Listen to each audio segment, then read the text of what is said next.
takže se jde do akce. Šípek vypadl.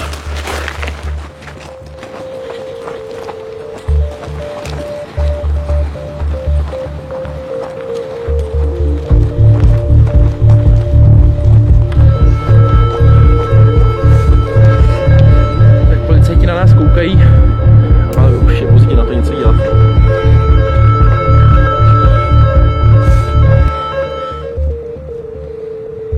16 aktivistů z Klimakempu vyrazilo do akce ještě před svítáním. Povedlo se jim proplížit tmou až na okraj dolu Bílina, kde obsadili největší rypadlo v České republice. Teď vylezli na jeho věž, která je 60 metrů vysoká, připoutali se na ní a čekají, jestli je sundá policie.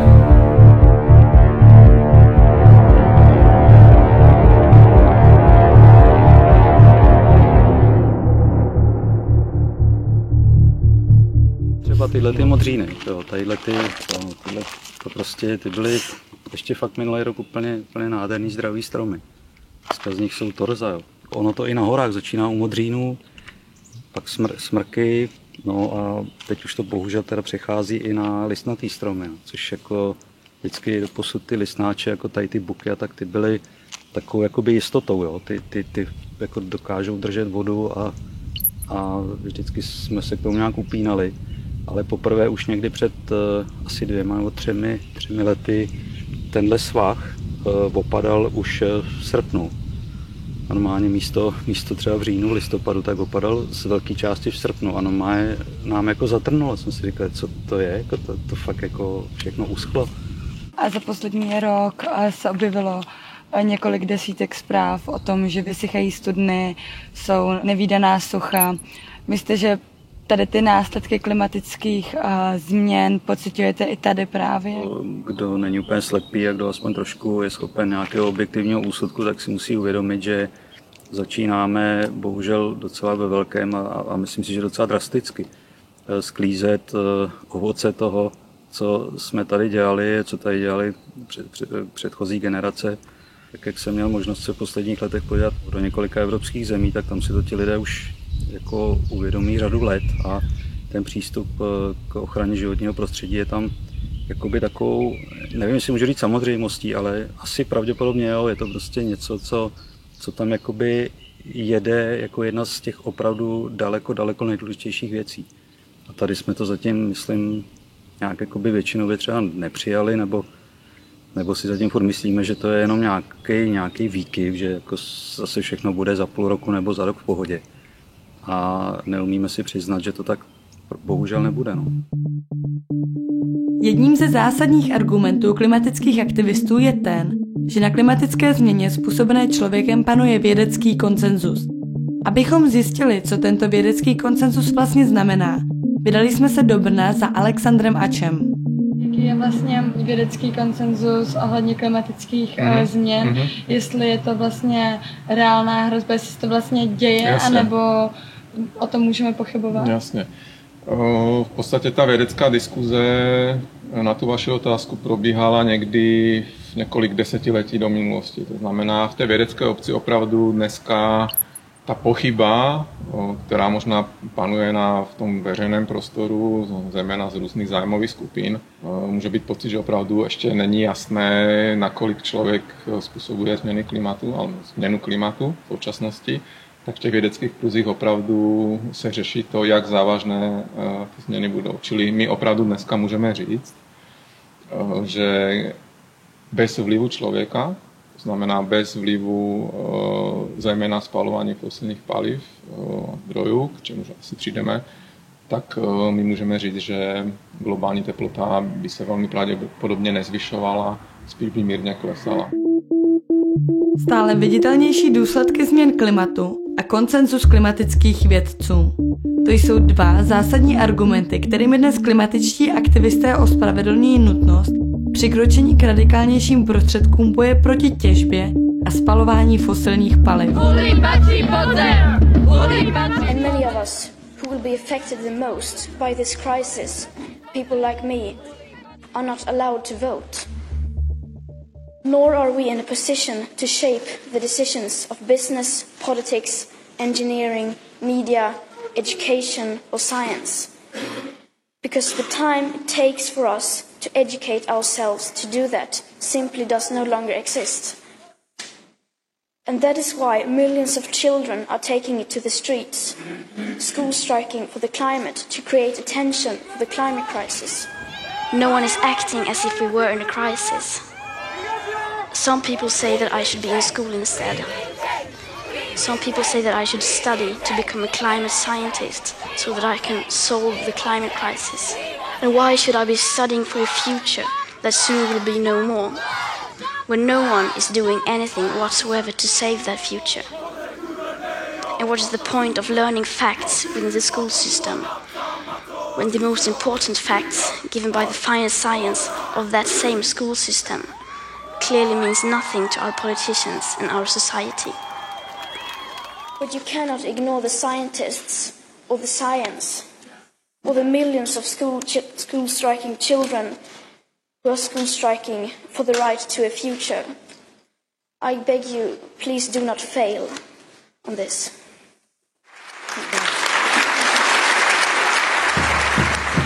Vedle všech ostatních prostředků boje proti fosilním palivům jsou zvlášť viditelné nenásilné masové blokády fosilní infrastruktury.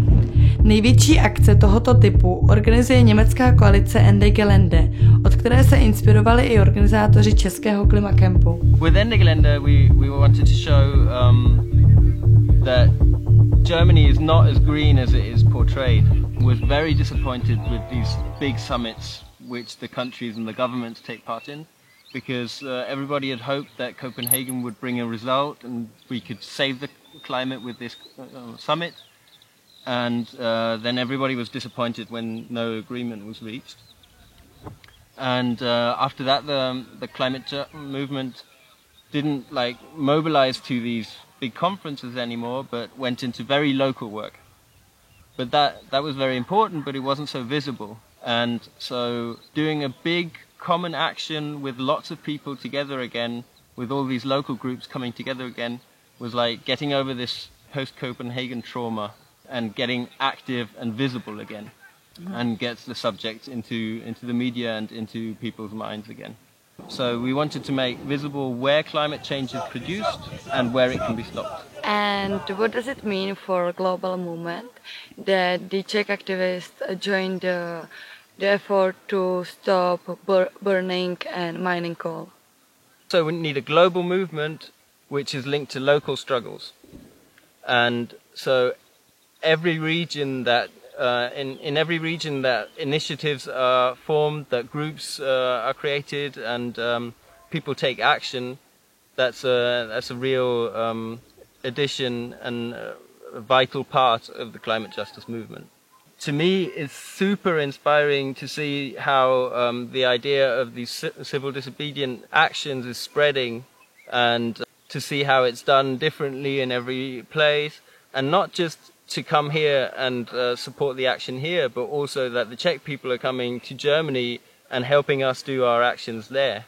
It's great that the fossil industry has less and less places where they can just do their dirty business without meeting resistance. Akce Ende Gelände probíhají v Německu od roku 2015. Čeští klimatičtí aktivisté se k tomuto typu blokád připojili o 2 roky později, když uspořádali první český klimakem nedaleko Velkolomu Bílina v severních Čechách. I přes snahu policie je zastavit se jim do dolu podařilo vniknout. Další klimakemp následoval hned rok na to. Z Klimakempu právě vychází asi 500 aktivistů a aktivistek, rozdělení do 3 fingerů podle jejich dnešních cílů během přímé akce. Produkce fosilních paliv především způsobí asi jako 40% až 40% všech emisí skleníkových plynů. Takže jako kdyby jsme v tuhle chvíli zavřeli všechny uhelné elektrárny, tak vlastně ty emise skleníkových plynů snížíme o třeba 30%, což je vlastně hrozně moc. Samozřejmě to není jediný důvod, proč se planeta otepluje, proč máme klimatickou změnu, ale je to jeden z největších důvodů, proč se to tak děje. A kde se teda vlastně vzala myšlenka uspořádat Klimakemp? Ta se tady vzala asi před 2 lety a my jako hnutí Levity jsme vznikli v roce 2015, ale původně jsme bojovali proti prolomení limitů těžby tady v severních Čechách a limity se pak prolomily na Bílina a od té doby vlastně to téma limitů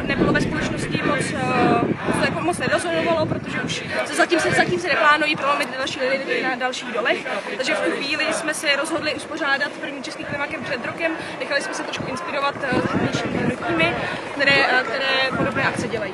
Tady, protože bojujeme za klimatickou spravedlnost, protože bojujeme za udržitelnou a spravedlivou budoucnost.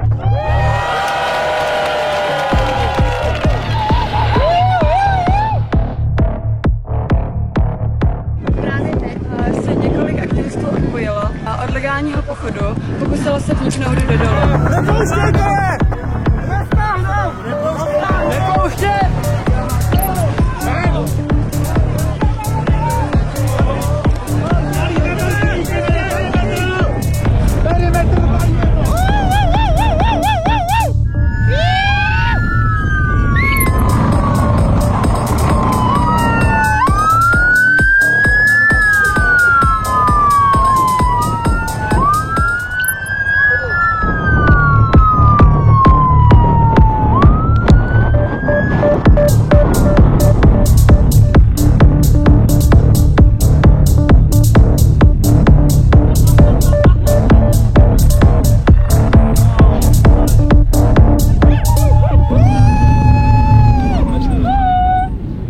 Zhruba v polovině té trasy, byť tito účastníci toho pochodu byli poučeni o právních následcích toho, když poruší tu trasu vytyčenou, jak tedy námi, tak policií České republiky, tak se rozhodli tuto trasu opustit a vniknout do toho báňského prostoru.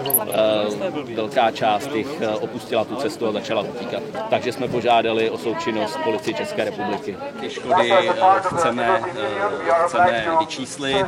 S jistotou víme, že od nějaké té 5. hodiny ranní byla přerušena veškerá ta činnost toho lomu bílina. To znamená, tím nám vznikla určitá škoda.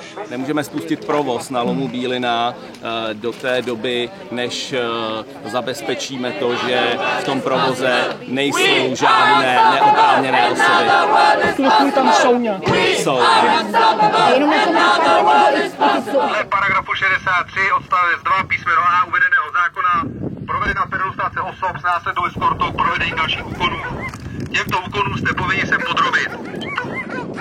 A tito aktivisté a aktivistky se snaží svojí akcí upozornit na to, že budou raději čelit těmto policejním represím, než aby se tvářili lhostejně k tomu, že my v 21. století těžíme nejšpinavější možnost, z jaké se dá vyrábět elektřina. Zhruba na 12 hodin se jim podařilo zastavit těžbu. Policie je postupně odvezla na různé stanice v okolí a jediní, kdo ještě zůstali blokovat, jsou lidi, kteří jsou tady s náma na Rypadle. Fouká ale studený vítr od rána a je velká zima, takže nevíme, jak dlouho tady ještě vydrží. Nespokojenost s podobnými akcemi se u samotných těžebních společností dá očekávat.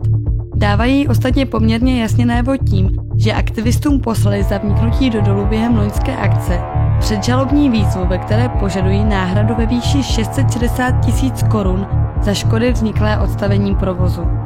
Nadšení z akce nesdíleli ale ani někteří lidé, kterým doly v okolí dávají práci nebo peníze do obecních rozpočtů. No a co říkáte teda na to, že se ve vašem okolí už teda druhý rok koná ten klimakem?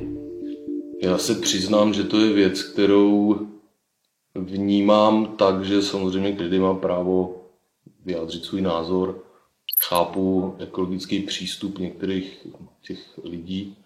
Moc se mi samozřejmě potom nelíbí ta demonstrace přímo v tom důlním prostoru, kdy opravdu se připoutávají k rypadlům a podobně. Já si myslím, že vždycky je všechno o dialogu, že tohle sem úplně nepatří. Schvaluju workshopy, samozřejmě to, že se ty lidi sejdou, mají nějaký společný téma, který řeší, ale uměl bych se odprostit od těch poutí do toho dolu. No. Úplně mi nejde pod fousy. Jaké jsou vlastně pro místní výhody za těžby?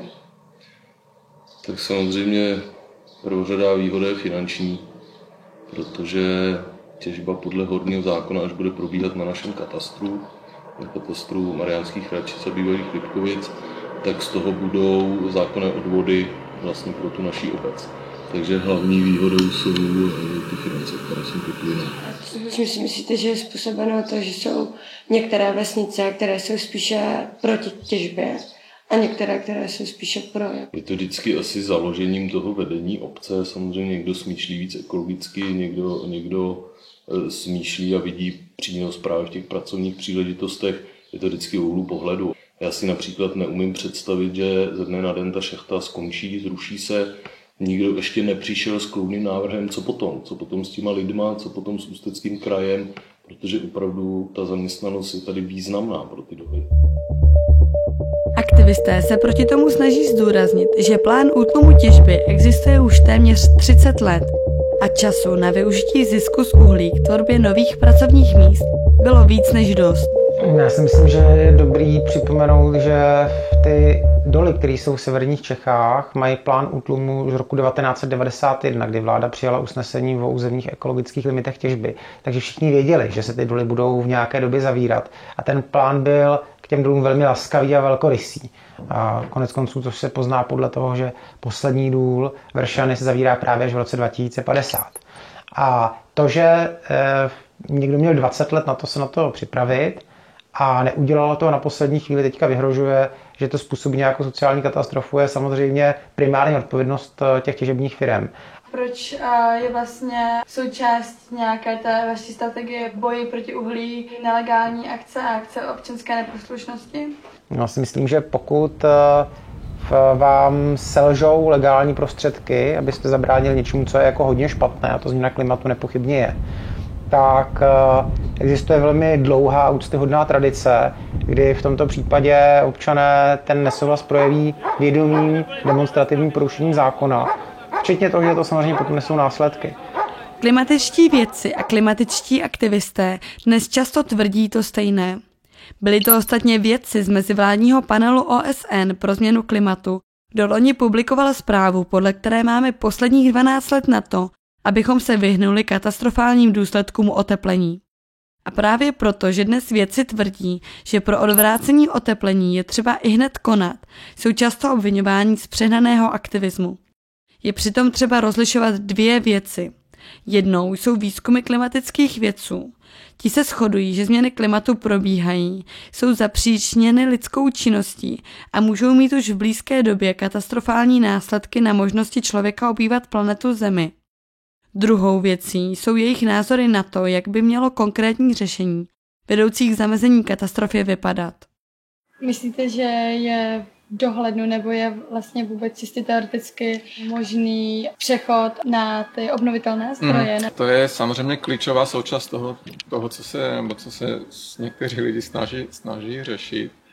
Je ta, že v současnosti asi 85% spotřeby energie máme právě díky fosilním zdrojům.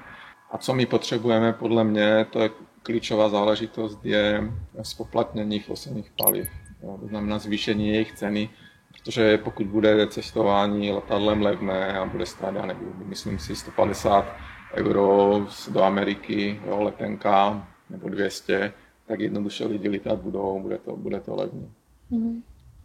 Čili myslím si, že klíčové je, aby jsme zreálnili tu cenu. A není to samoučelné, protože v ekonomii že existuje termín, kterému se říká externalita. A když máme vlastně vedlejší efekt využívání nějakého zdroje, v tomhle případě se bavíme o změně klimatu, který je negativní, tak by to mělo být zohledněno právě v tom produktu, čili měl by být ta cena, která za to platí ta společnost a ekosystémy by měla být zohledněna. I když volání po urychlené změně vychází z podobných předpokladů, jsou to hlavně strategie činnosti, v čem mají aktivisté proti vědcům podstatně volnější pole působnosti. Už máme za sebou 2 české klimakempy a mě by teda zajímalo, jestli se něco změnilo. Myslím, že na klimakempu je zajímavý ten trend, že první rok prostě bylo jako 120 lidí, kteří šli do dolů, letos to bylo skoro 300 lidí. Takže tímto způsobem možná za 2 roky nás třeba bude 1000. A ono samozřejmě nejde jenom o to jít do toho dolu. Jako akce je součástí nějaké širší strategie, širší kampaně. A myslím, že je skvělé, že se do ní zapojují jako masově lidé, kteří by se třeba jinak o energetiku ani tolik nezajímali. Datoví novináři Českého rozhlasu letos stvořili interaktivní mapu znázorňující plány jednotlivých evropských zemí odchodu od těžby uhlí. Zajímavé je, že že hranice mezi zeměmi, které problém klimatické změny řeší, a těmi, které ne, prochází prakticky stejnými místy, jakými před 30 lety procházela železná opona. Uhlí představuje pro mnohé jednotlivce stále velké zisky, kterých se pochopitelně nechtějí vzdát. Jeho nahrazení zůstává výzvou i pro země, které se na tento proces dlouhou dobu připravují. Tlak veřejného mínění nicméně začíná být znatelný i v zemích za bývalou železnou oponou. A otázkou je, jak dlouho budou vlády ve světle projevů klimatických změn schopny tento tlak ignorovat.